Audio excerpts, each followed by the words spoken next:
So basically, the black and white swan, that's the thing that women aren't identifying. You basically have the Tomas syndrome. So FK Twigs unfortunately said, I want to be both the whore and the virgin. I want to be both the devil and the angel. And I want to be fresh as a daisy, running through fields with Disney fucking birds or whatever, twerping away with my hair going. And I also want to be all knowing, all powerful, all seductive, the dark witch that did it, whatever the fuck, right? And that's basically wanting to be both the black and white swan. It's ridiculous. They're both male idealisms. They're not female, and you're still not getting it. And I knew this when the Magdalene album came out. I just didn't want to talk about it much because it was painful. Didn't want to say anything. The athleticism was wonderful, but FK Twigs and the way that she's assessed what's happened as well in terms of her receiving racist abuse, which it was racist, but it's not racially motivated. No, it's not, especially because of the cultural trendings. Please, will you listen to the other video that I've just put up? She is not very good and she can't gauge. She is not a very good analyzer. She just isn't. It's everyone has their strengths and their weaknesses. Her need for perfection, boasting imperfection all the time, but really you're doing this on the flip side of it and wanting constant perfection is getting very, very old. And it is to me. It never satisfied me on this level. It just didn't. What did satisfy me was the hard work, the work ethic, the athleticism, the endurance, which has now evaporated, but the promotion of sensitivity and emotional, being an emotional empath and compassion towards your fellow woman and man. I thought all of these things were beautiful, all of which is now lost post-2020 by an absolute normalized sociopathy, and it's gone. Now, FK Twigs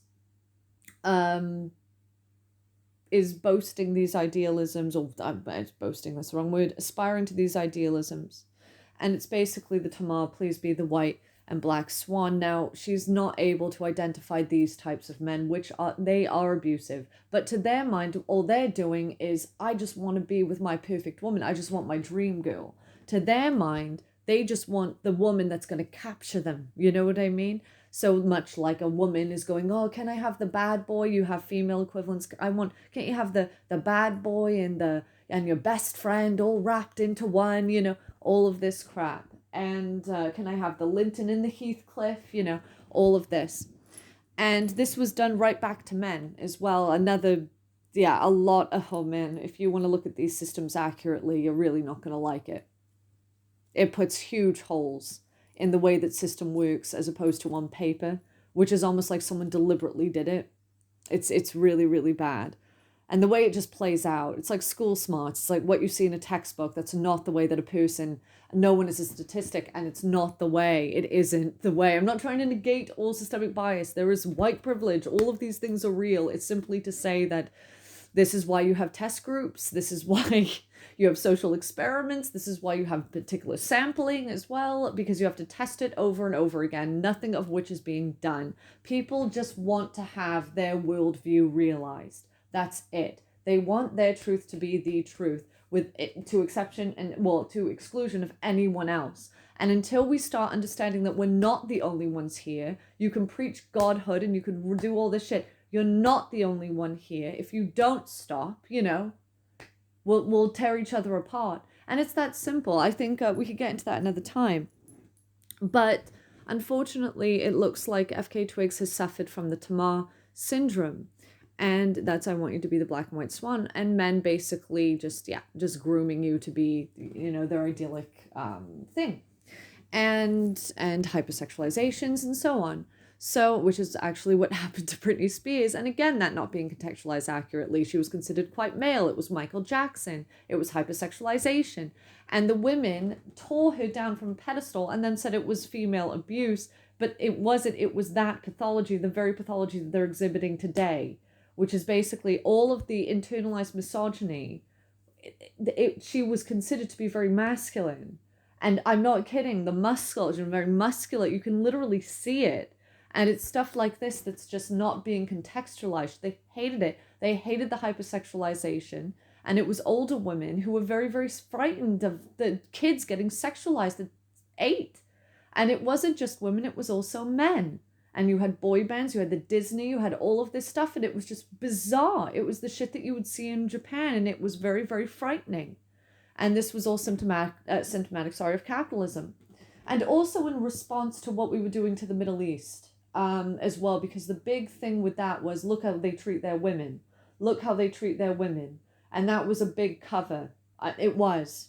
And so they started to promote hypersexualization on the backhand. It was also a response to that, from what we can tell. Now, what was I trying to say here? So once again, FK Twigs has, unfortunately, God bless her, mixed everything up. And she's suffering with the black swan syndrome. She's suffering with, I want to be the black and white swan, and I want to be perfection, but always boasting, but there is no such thing as perfect in order to achieve perfection. It's, you know what I mean? It's like a complete catch-22 what you're doing. So it's stuff like this that's just absolutely absurd.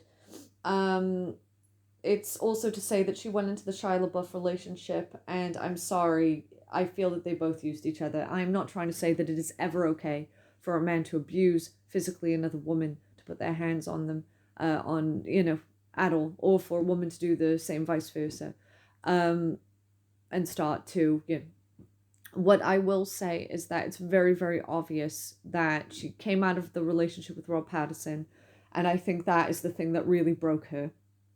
And also the health issues, and feeling very like everything that, all of her biggest efforts just felt like they weren't good enough, that nothing was good enough.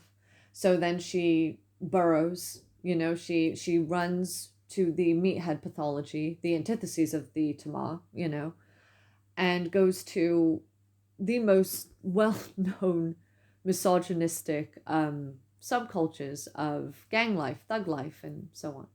And that's not to say the subcultures should be there. It's not to say that, oh, well, they should what? The misogyny should just be, should it? And we should just avoid it. No. It's simply to say that, should the lion's den be there? It's simply to say the shock that you're exhibiting in terms of going into a lion's den and finding a lion is quite shocking. I mean, what I would agree with is that, well, why should these cultures exist to begin with? Absolutely. Like, let's get to the core of it. But yeah, in terms of walking in and just, these are notorious pathologies that are, and subcultures that are so abusive towards women. And they're male run. They are totally abusive towards women. They're just things, they're like blow up dolls. And so she goes into this culture, maybe trying to find her own creed, maybe trying to find her own way, whatever it is. But she goes in, and then she finds someone who is going to, and I think very obviously, confirm all of her worldviews. All of them. She's done it again with her current partner, confirming and reaffirming all of her pre-existing worldviews. And saying that's like having like moral compatibility. And it's like, I think I don't know. I think there's, I also think there's also deluding, well, there's also trying to just make more of yourself in another way, whether it's the truth or not. And I think that, you know what I mean?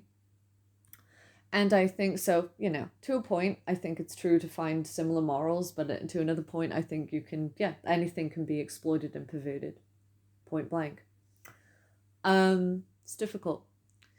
But yeah, she goes into that relationship and she comes out having been a domestic assault survivor for a year. Having dealt with a year of abuse. He also used her. Shia LaBeouf is now bonding with his dad.